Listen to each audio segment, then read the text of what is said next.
Pessoal, hoje eu vim aqui para a gente conversar sobre a ansiedade infantil, né? Em meio a esse momento que a gente está vivendo, essa preocupação, essa incerteza, né, da realidade atual aqui no Brasil e no mundo todo, como tem ficado as nossas crianças em relação a essa situação, porque elas têm total compreensão, desde as mais pequenininhas até as maiores, a percepção que elas têm da realidade que a gente repassa para elas dentro de casa é sentida. Nas crianças menores, eles percebem quando a gente está triste, ansioso, estressado, e as crianças maiores, elas conseguem fazer uma leitura realmente do que está acontecendo no nosso ambiente, e isso é um fator causador de ansiedade. As crianças consideradas da geração alfa, que é a geração de 2010 para cá, elas já nasceram em meio a um mundo tecnológico, né? Elas nascem onde a informação é muito rápida, o acesso a tudo que eles querem é muito rápido. Então, isso faz com que as crianças sejam naturalmente menos pacientes. E uma criança que tem menos paciência, automaticamente ela é mais estressada, ela se estressa com mais facilidade. Então não é difícil a gente ver, encontrar ou perceber que as crianças hoje em dia elas têm essa tendência natural de serem mais estressadas e menos pacientes, né? Tudo tem que ser muito rápido, o imediatismo é uma cobrança muito frequente na vida das crianças hoje em dia. Então, se as crianças têm essa tendência natural, o estresse, a falta de paciência é também um fator causador de ansiedade. E ainda tem a carga genética. Pais ansiosos tendem a transferir geneticamente a ansiedade para os filhos. Então, hoje em dia, crianças ansiosas está se tornando algo com uma frequência muito grande. Como é que a gente pode fazer para ajudar essas crianças a se sobressair com saúde mental dessa situação? Se está difícil para os pais, também está difícil para as crianças. A mudança na rotina, não está indo mais para a escola, ver os amigos, ter interação social, brincar, passear no parque, ir ao shopping. Então, todas essas privações causam certo desconforto na vida delas. Então a gente tem que ter um policiamento.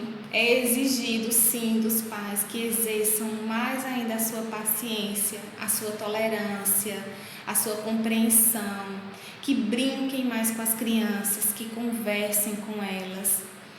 A gente não pode impedir que as crianças tenham noção da realidade. A gente não pode evitar todo tipo de frustração, porque a gente precisa criar crianças, certo? Futuros adultos fortes, que consigam superar problemas, que consigam entender que problemas é normal. A gente tem problema, a gente resolve um problema, não é que a gente acabou e vai ficar tudo bem. Não, a gente resolveu aquele problema, depois vai vir outro e aí a gente tem que resolver novamente. A vida adulta, ela tem muitos problemas, né, que vão surgindo e a gente vai resolvendo. A gente só não pode encontrar uma maneira estressante de resolver esses problemas. A maneira com que nós encaramos os nossos problemas também é repassado para as crianças.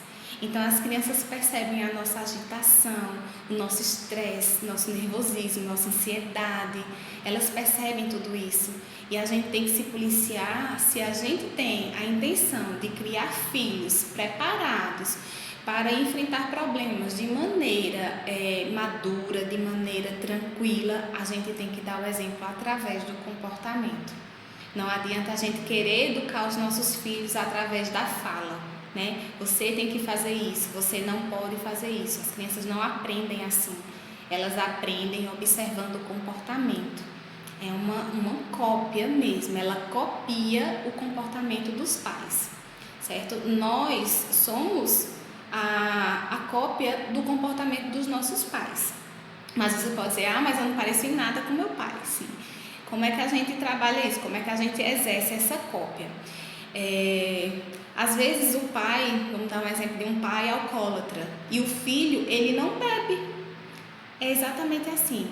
a gente tem o pai e a mãe como espelho. Ou a gente se espelha nele para ser exatamente como ele é, ou a gente se espelha nele para ser totalmente o contrário. O pai é uma referência de tudo que a gente quer ser ou tudo que a gente não quer ser. De toda forma, ele é uma referência. Ou uma referência positiva ou uma referência negativa, certo? Tente ser uma referência positiva para o seu filho. Porque quanto mais você for uma referência negativa, menos vocês vão ter compatibilidade. Então, a probabilidade de serem pessoas distantes aumentam, certo? Então, o que é que a gente pode fazer? Aquela dica de evitar a sobrecarga de informação negativa que eu falei para os adultos, ela serve para as crianças com certeza. Certo? Evitar essa sobrecarga já vai ajudar muito a criança não ter contato com o que está acontecendo, não para ela ficar alheia à situação, mas é que é uma situação que ela não vai ter controle, então da mesma forma só vai ser um fator gerador de ansiedade, certo? Informação demasiadamente negativa gera ansiedade, gera angústia, gera tristeza. Então, observe o comportamento dos seus filhos para ver em que momento você pode interferir para ajudar mais, para conversar, para observar, para brincar. Dê bastante atenção à sua criança, porque hoje, nesse momento, nessa quarentena, tudo que elas têm são os pais. Então, eles precisam de bastante atenção, certo? É natural que nós, enquanto pais, sonhamos que os nossos filhos vão ter uma profissão, que vão ser bem-sucedidos profissionalmente, que vão ser bem-sucedidos em relacionamentos. A gente planeja coisas sempre muito boas para os nossos filhos. A gente só não pode pecar pelo excesso, né? A gente não pode achar que os nossos filhos é uma extensão nossa e que eles têm a obrigação de realizar os nossos sonhos. Porque eu queria muito ser uma médica e aí a minha filha tem que ser médica. Eu queria muito ser engenheira, ser uma advogada e a minha filha tem que realizar esse meu sonho. Você coloca uma pressão muito grande na vida dela, né? E na fase da adolescência, essa criança pode ter uma predisposição à frustração muito grande, porque se ela não conseguir realizar esse desejo que é seu, ela vai se sentir frustrada, como se esse desejo fosse dela. E aí talvez ela não tenha a maturidade para conseguir interpretar que aquele sonho, que aquela vontade, que aquele desejo não era dela, era dos pais dela. E aí você pode criar uma pessoa frustrada, um profissional frustrado, né? Querer que seu filho seja sempre o melhor é uma cobrança que ocasiona estresse, tensão, medo, angústia, tristeza. Então, isso tudo pode ser um fator gerador de ansiedade também. Você tem que ter uma escuta diferenciada para conseguir entender com que seu filho se identifica e deixar que ele escolha de forma natural, né? Nesse momento, eu trouxe algumas dicas também que a gente pode estar exercendo aí com as crianças, que a primeira delas, eu já falei, que é brincar bastante, né? Brinque com seus filhos, sente no chão, desenhe. Esqueça a bagunça, caso a gente arruma depois, né? Depois da brincadeira. Chama os filhos também para participar. É bom que as crianças se sintam importantes, né? Você dá uma função para seus filhos, dependendo de acordo com cada idade, eles se sentem importantes e valorizados. Eles se sentem integrados naquele ambiente familiar, naquela casa, né? Minha mãe precisa de mim, o meu pai precisa de mim. Então, tudo feito com carinho, com atenção, com amor, é importante, né? Então, vocês brincam, depois vocês juntos arrumam, né? Não relaxa com a bagunça, relaxa. Porque vale muito a pena esses momentos que você está participando com as crianças, com seus filhos, né? Eles crescem rápido e esse tempo não volta. E aí é melhor a gente pecar pelo excesso de brincar, de bagunçar, de estar junto, de se lambuzar, do que a gente ter um sentimento de arrependimento, de não ter vivido a infância dos nossos filhos como a gente queria. E a infância passa rápido e ela é curta, né? Então aproveita enquanto seus filhos são pequenos e você pode curtir eles de todas as formas. E a segunda dica é evitar sobrecarregar os seus filhos com informações negativas, também já foi passado, né? Estimular o pensamento feliz. Como é essa dica?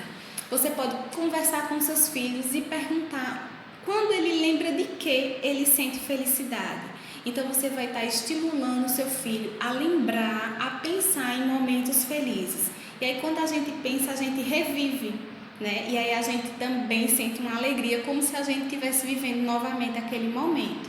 Então, separe um momentozinho do dia para pensar em momentos felizes, estimule o pensamento feliz, né? Então, seu filho vai reviver um momento feliz e ele vai sentir felicidade.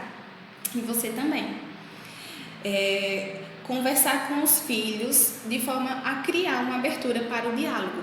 Às vezes a gente pensa que a gente conversa com os filhos, mas os filhos têm vergonha, têm medo. Eu não vou contar isso para minha mãe, não, senão ela vai me colocar de castigo. Eu não vou contar isso para o meu pai, senão ele vai ficar muito chateado comigo e vai me bater. Então, às vezes a gente pensa que a gente estabelece diálogo com os nossos filhos, mas não sabe que ele tem medo da gente, né? Então, mesmo que o seu filho tenha feito algo de errado, que você provavelmente iria castigá-lo, né? Evite castigá-lo nesse momento. Ele já está sendo tão punido pela situação, ele já está sem contato com ninguém, sem poder brincar lá fora, sem ver gente, sem ter contato com a natureza.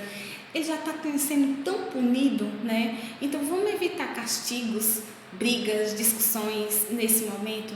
Se foi alguma coisa muito grave, né, a gente realmente não pode deixar passar.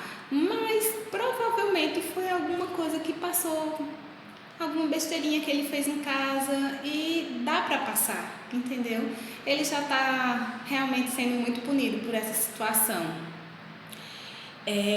Se você perceber que a sua criança está tendo crises de ansiedade, está dando trabalho para dormir, ou está tendo algum distúrbio alimentar, ou está tendo alguns sintomas de palpitação, sudorese, tremores, pratique com ela exercícios de respiração, né, que possa acalmar, que vai tranquilizando, respirando, sempre passando muita confiança, né? Você tem que passar confiança, tem que dizer para a sua criança, repetir, eu estou aqui com você, você não está só, nós vamos passar por isso juntos, palavras positivas, né?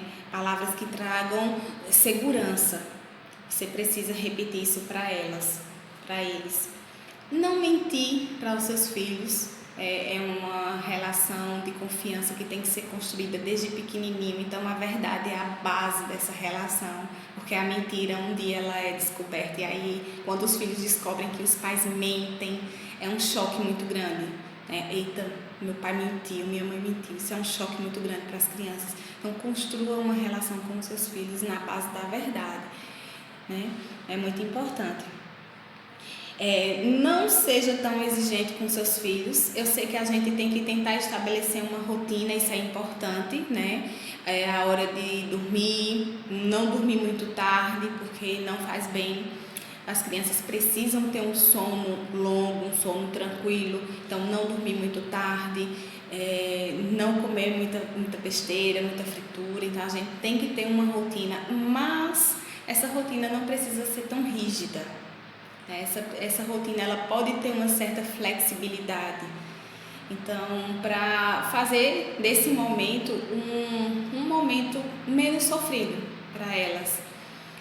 E aos pouquinhos você pode, se por acaso sua criança já é uma criança um pouquinho maior, e perguntar como é que estão as coisas, se estão melhorando, sem mentir e sem precisar colocá-las totalmente a par da realidade. Você pode trazer alguns dados para os seus filhos, porque a gente sabe que eles podem ter acesso à internet e pesquisar, né, sem que você nem perceba. Mas aí você pode trazer dados de coisas boas que estão acontecendo, a quantidade de pessoas que estão sendo curados, aos países que já estão se recuperando, e trazer notícias positivas para os seus filhos, para que eles saibam o que está acontecendo, mas saiba que a gente já está tendo notícias positivas, já foi encontrado medicamentos que trazem a cura, já teve pessoas idosas que ficaram curados. Então ele vai estar ciente da realidade, mas ele vai estar também tendo conhecimento de coisas boas, Então, só para a gente refletir o quanto as crianças também sofrem nesse momento e o quanto elas precisam da gente, né? Então, se cuidem, busquem fazer as dicas que eu postei nos outros vídeos e cuidem das suas crianças, olhem para elas com carinho, com menos exigência, com mais diálogo, mais brincadeira, muito amor, muito, né? Ela não tem excesso de amor, não é pecado, não é crime, não faz mal. Então, amem muito, beijem muito, abracem muito, transmita confiança, transmita positividade, transmita uma energia boa para os seus filhos, para que eles encontrem em você a paz que a gente não encontra no mundo, né? Você precisa ser esse transmissor. E aí você precisa se cuidar também para conseguir fazer isso, tá certo? Até mais!